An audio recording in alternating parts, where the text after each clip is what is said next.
ఈ రోజు మరి హైదరాబాద్ అడ్డలోన ఇందిరా పార్క్ గడ్డ మీద ఈ రోజు వేలాది మంది విద్యార్థులు మరి స్కాలర్షిప్ ఫీజు రియంబర్స్మెంట్ కావాలని ఈ రోజు అయ్యా రేవంత్ రెడ్డి గారు మా స్కాలర్షిప్ మాకు కావాలి, మా ఫీజు రియంబర్స్మెంట్ మాకు కావాలని వేలాది మంది విద్యార్థులు ఈ రోజు ఇందిరా పార్క్ నడిబొట్టున ధర్నా చేయడం జరుగుతుంది. అయ్యా రేవంత్ రెడ్డి గారు మీరు గమనించుకోరి, ఈ రోజు విద్యార్థులు వాళ్ళ స్కాలర్షిప్ల కోసం వాళ్ళు కొట్లాడుతున్నారంటే అయ్యా రేవంత్ రెడ్డి మీరు వస్తే ఏదో ఉద్ధరిస్తారని, ఈ తెలంగాణ ప్రజలు ఏదో చేస్తారని మాయ మాటలతోటి కేసీఆర్ ఎన్నో మాటలు చెప్పి ఆయన గద్దె దిగిపోయాడు. ఆ విధంగానే మీరు గిడ్డ చేస్తే మీరు కూడా గద్దె దిగుతారని తెలియజేస్తున్నా. తక్షణమే విద్యార్థులకు రావాల్సిన స్కాలర్షిప్లని 4 సంవత్సరాల నుంచి అసలు స్కాలర్షిప్ గానీ ఫీజు రియంబర్స్మెంట్ గానీ లేదండి. విద్యార్థులు ఎట్లా చదువుకుంటారు? కనీసం కాలేజీ యాజమాన్యాలు ఎంతో ఇబ్బంది పెడతా ఉన్నారు. ఒక విధంగా స్టడీ చదువుతుంటే కూడా ఆ క్లాస్ రూమ్ లో పోయి విద్యార్థులను మరీ వాళ్ళ పేరు చెప్పి ఉచ్చరించి వాళ్ళని లేపి అయ్యా ఫీజు కట్టలేదని అడిగితే ఆ విద్యార్థి ఎంతో బాధపడి మానసికానికి గురై ఎంతో మంది విద్యార్థులు చనిపోతా ఉన్నారు.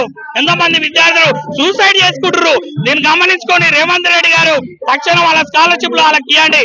ఈ రోజు ఇందిరా పార్క్ నడిబొడ్డున విద్యార్థులు ఏమంటున్నారు అంటే విద్యార్థి ఉద్యమ వీర కిరణాలు వీరులో మా సూర్యులో యమ్మ కోరుకై వీళ్ళు ముందుకొచ్చారు, వీరులో మా సూర్యులో యమ్మ అంటూ ఈ రోజు విద్యార్థులు మేమాపినా ఆగేటట్టు లేరు, ఏ పార్టీ ఆగినా వాళ్ళు ఆగేటట్టు లేరు.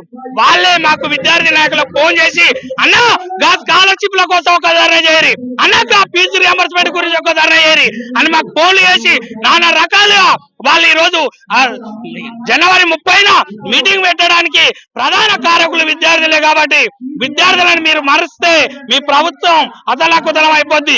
ఇప్పటికీ మీరు విద్యాశాఖ ప్రిన్సిపల్ సెక్రటరీని పెట్టలేదు, విద్యాశాఖ మంత్రిని పెట్టలేదు. అసలు మొన్నటిదాకా విద్యాశాఖ ప్రిన్సిపల్ సెక్రటరీ బూర వెంకటేశ్వర గౌడ్ ఉండే, మరి ఇప్పుడు కొత్త ఆయన విద్యాశాఖ ప్రిన్సిపల్ సెక్రటరీ ఎవరో కూడా విద్యార్థులో తెలియదు, కాలేజీలో తెలియదు.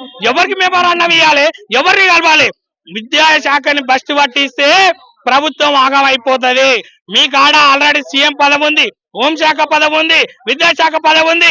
విద్యాశాఖని తక్షణమే వేరే వాళ్ళకిచ్చి వేరే మంత్రిని ఏర్పాటు చేసి విద్యాశాఖను బలంగా చేయాలని సీఎం రేవంత్ రెడ్డి గారిని కోరుకుంటున్నాను. అన్న ఇప్పుడు ఓన్లీ స్కాలర్షిప్సే కాకుండా గురుకులాలలో ఇప్పుడు ఫుడ్ పాయిజన్ ఇలాంటివి జరుగుతున్నాయి, దానిపైన ఏ రకంగా స్పందిస్తారు? గురుకులాలు మరి కేసీఆర్ గారిని ఏ విధంగా తిట్టినా ఏ విధంగా అన్నా గానీ ఈ తెలంగాణ రాష్ట్రంలో కేసీఆర్ గారు వారు ఎన్నో గురుకులాలను ఏర్పాటు చేశారు. మహాత్మా జ్యోతిరావు పులే గురుకులాలను గాని, మైనార్టీ గురుకులాలను గాని, ఎస్సీ ఎస్టీ గురుకులాలను గాని ఎన్నో గురుకులాలను ఏర్పాటు చేసి ఆ విధంగా మాత్రం కేసీఆర్ మంచి పేరును తెచ్చుకున్నాడు.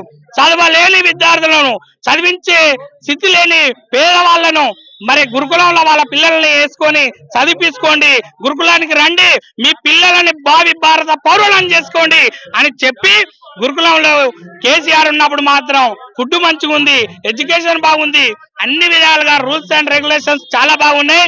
కానీ కాంగ్రెస్ ప్రభుత్వం వచ్చినాక కనీసం గురుకులాల పేరు చెప్తూ లేడు, గురుకులాల గురించి పట్టించుకునే నాదులు లేడు. అయ్యా రేవంత్ రెడ్డి గారు మీరు గురుకులాల గురించి కూడా పట్టించుకోండి, ఈ పేదల గురించి పట్టించుకోండి.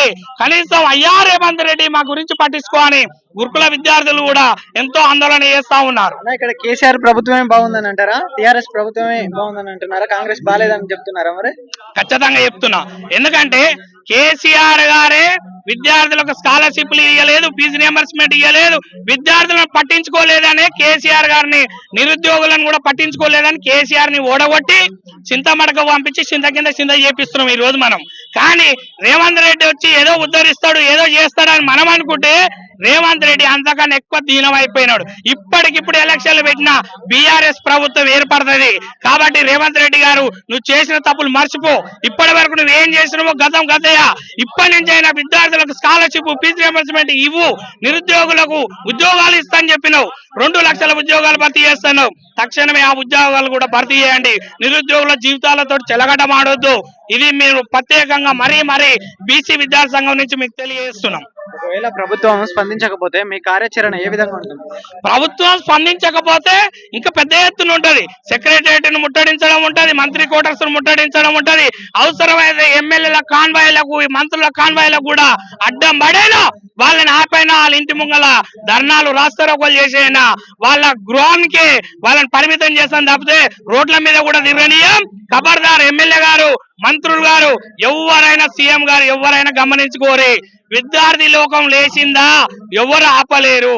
ఎంతో మంది విద్యార్థులతోటి పెట్టుకున్నోడు వాళ్ళ గద్దెలే కూలగొట్టుకున్నారు. వాళ్ళ గద్దెలు కూలిపోయి వాళ్ళు ఓటమి పాలు అయిపోయారు అని మరి తెలియజేస్తా ఉన్నాను. ఈ ఉద్యమం ఇంతటితో ఆగదు.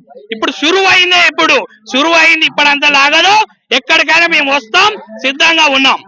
ఎన్ని ప్రభుత్వాలు మారినా కానీ విద్యా వ్యవస్థని ఈ రకంగా ప్రతిసారి విద్యార్థులు రోడ్లపైకి రావాల్సి వస్తుంది. గత ప్రభుత్వం కూడా చాలా మంది నిరుద్యోగులు రోడ్లపైకి వచ్చి పేపర్ లీక్ అయినాయని ఆ ప్రభుత్వం కూల్చేయడం జరిగింది.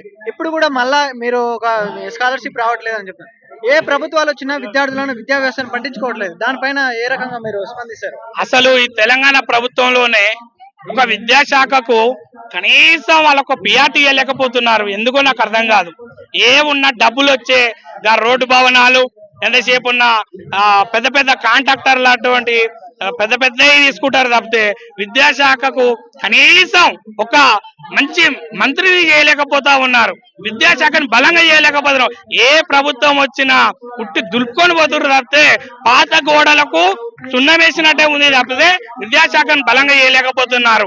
అసలు ఎందుకో అర్థమైతే లేదు. ఇప్పటికి కూడా వాళ్ళకు స్కాలర్షిప్లు ఇయ్యారు, ఫీజు రియంబర్స్మెంట్ ఇయ్యారు. విద్యార్థులను అసలు నీళ్ళల్లో పడ్డ ఈగల, నీళ్ళల్లో పడ్డ దోమల తీసిపారేస్తున్నారు తప్పితే ఏం లేదు. విద్యార్థులకు మీరు ఖచ్చితంగా పిఆర్టీ ఇవ్వండి. పిఆర్టీ ఇచ్చి వాళ్ళని ఖచ్చితంగా పెద్ద ఎత్తున వాళ్ళకి పిఆర్టీ ఇచ్చి వాళ్ళని అభివృద్ధి బాటలో నడపాలని, వాళ్ళని ఇబ్బందిగా చేయొద్దని కోరుకుంటూ సీఎం రేవంత్ రెడ్డి గారికి తెలియజేసుకుంటున్నాను.